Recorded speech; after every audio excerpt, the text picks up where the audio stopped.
பேசுறோம். என் பேர் நெகோமி. என் கணவருக்காக 5 மாசமா இந்த குன்னூர் ஹாஸ்பிட்டல்ல நாங்க இருக்கிறோம். அவங்க இரவு பகல் பாராம எங்க வீட்டுக்காரு கீழே விழுந்த சமயத்துல கூட நான் இல்ல, அவங்க எங்க செவிலியர் தாய் தகப்பே எங்க சொந்த பந்த மாதிரி இரவு பகல் பார்க்காம செய்யறாங்க.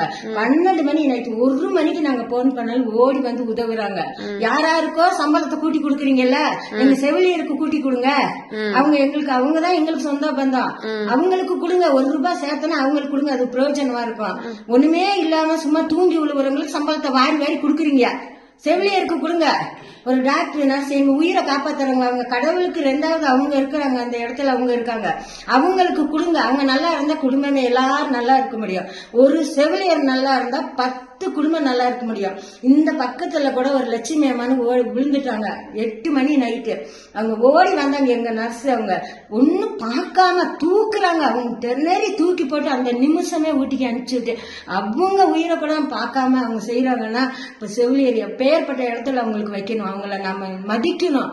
மதிக்க முதல் தெரியணும். அவங்களுக்கு நல்ல புத்தி ஞானம் அறிவு உள்ளவங்க செவிலியருக்கு முதலிடம் கொடுங்க, அப்புறம் மற்றவங்களுக்கு கொடுப்பீங்க. ரயில்வே ட்ராக்ல உட்காந்துருக்கான், தூங்கி விழுகுறான், அவனுக்கு சம்பளத்தை கொடுக்குறீங்க. எவனுக்கோ சம்பளத்தை ஏத்துறீங்கல்ல, செவிலியருக்கு கொடுங்க. அப்ப நீங்க நாடே நல்லா இருக்கும். அவங்களுக்கு கொடுங்க, அவங்க சம்பளத்தை உயர்த்துக்கு. பாவம் இல்ல, அவங்க இரவு பகல் பார்க்காம எப்படி அவங்க அப்படியே அசிங்கம் இருக்கும். எங்களுக்கு யூரின் போயிட்டு இருக்கு, அதெல்லாம் பார்க்காம எடுத்துடுவாங்கல்ல. கை குளோஸ் போடுறது இல்ல, வாய்க்கு மாஸ்க் போடுறது இல்ல. அவங்க அவ்வளோ எங்களுக்காக கஷ்டப்படுறாங்கல்ல. நான் இந்த 5 மாசமா அனுபவிச்சிருக்கேன் இந்த குன்னூர் ஹாஸ்பிட்டல்ல. அவங்க எவ்வளவு கஷ்டப்படுறாங்க அப்படின்னு நான் மனப்பூர்வமா அவங்களோட நின்னு பாக்குறதுனால எனக்கு அது புரியுது. அப்ப அவங்க வருஷ கணக்குல எவ்வளவு கஷ்டப்பட்டிருப்பாங்க. அவங்களுக்கு வேலையை நிரந்தரம் பண்ணுங்க. வேலை கொடுக்கும் போது அவங்க பாலியல் வன்கொடுமை நிறைய பண்றாங்க. ஒரு பெண் தனியா இருக்க முடியல, நம்பி எவ்வளவு கஷ்டப்பட்டு தாய் தாப்ப பணமும் நகையும் செலவழிச்சு நம்பி அவங்கள படிக்க வச்சு அனுப்புனா அங்க அவங்களுக்கு உயிருக்கு உத்தரவாதம் இல்ல. யார் யாருக்கோ உயிருக்கு உத்தரவாதம் கொடுக்குறீங்க. அந்த படம் இந்த படங்கிறீங்க. இவங்களுக்கு கொடுங்க படைய, அவங்களுக்கு பாதுகாப்பு கொடுங்க. நாட்டுல முதலமைச்சர் ஐயாவே ஸ்டாலினுக்கு நான் அறிவிக்கிறேன்.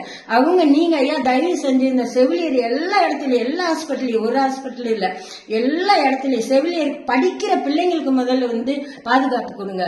செவிலியர் பசங்களுக்கு பிள்ளைங்களுக்கு பாதுகாப்பு கொடுத்து அந்த செவிலியர்களுக்கு நீங்க தான் துணையா இருக்கணும். நீங்க தான் அவங்களுக்கு ஒரு ஆதரவு கொடுக்கணும். அவங்க நம்பி அவங்க கணவர் அவங்க மனைவி அனுப்புறாங்க, போயிட்டு வான்னு சொல்லி. இங்க அவங்களுக்கு பாதுகாப்பு கிடையாது. அவங்க அனுப்பிச்சுட்டு அவங்க பிள்ளைங்க எவ்வளவு நம்ம அம்மா போயிருக்காங்களே அப்படின்னு அவங்க பிள்ளைங்க தவிக்கும். இங்க ஒரு பாதுகாப்பு இல்ல. அதே போலதான் டாக்டருக்கு நர்ஸுக்கு எல்லா இடத்துலயும் இப்படி நடக்குது. முதலமைச்சர் ஐயாவே அவங்களுக்கு நம்ம செவிலியர்களுக்கு டாக்டர் நர்ஸுங்களுக்கு உண்மையா நீங்க ஒரு பாதுகாப்பு கண்டிப்பா கொடுத்தே ஆகணும். ஏன்னா மக்களுக்கு அவங்கதான் முதலமைச்சர் ஐயாவே. நீங்க அங்க இருந்து ஒரு சட்டத்தை போடுறீங்க, அதை நிறைவேற்றி கொடுக்கறது அவங்க பாதுகாப்பு. எங்களுக்கு ஒரு ஹாஸ்பிட்டலுங்கும் போது அது ஒரு தெய்வீகம் குடியிருக்கிறது. ஒரே கேச கொண்டு போற உயிர் போகுதோ என்னமோ தப்பிச்சுக்கிட்டு இங்க வருவோம். அந்த நேரத்துக்குள்ள ஆறுதல் சொல்றாங்க, பயப்படாதீங்க, அவங்க நல்லா ஆயிருவாங்க. அவங்க கொடுக்கற மருந்துல அவங்க கொடுக்கற வார்த்தையில சுகமாகுது. அதனால நீங்க தயவு செஞ்சு அவங்களுக்கு சம்பளத்தை உயர்த்தி கொடுங்க, நிரந்தர வேலையை கொடுங்க. படிச்சுட்டு நர்ஸுங்களுக்காக படிக்கிற பிள்ளைகளுக்கு வேலையை கொடுங்க. நிறைய இடம் காலி பணியா இருக்கு, காலி இடத்துல வேலையை கொடுங்க. அவங்க குடும்பத்துக்கும் பிரயோஜனமா இருக்கும், இந்த நாட்டுக்கும் பிரயோஜனமா இருக்கும். இதுதான் என்னுடைய கருத்து. இந்த ஏழையுடைய கருத்தை ஏத்துக்கங்க.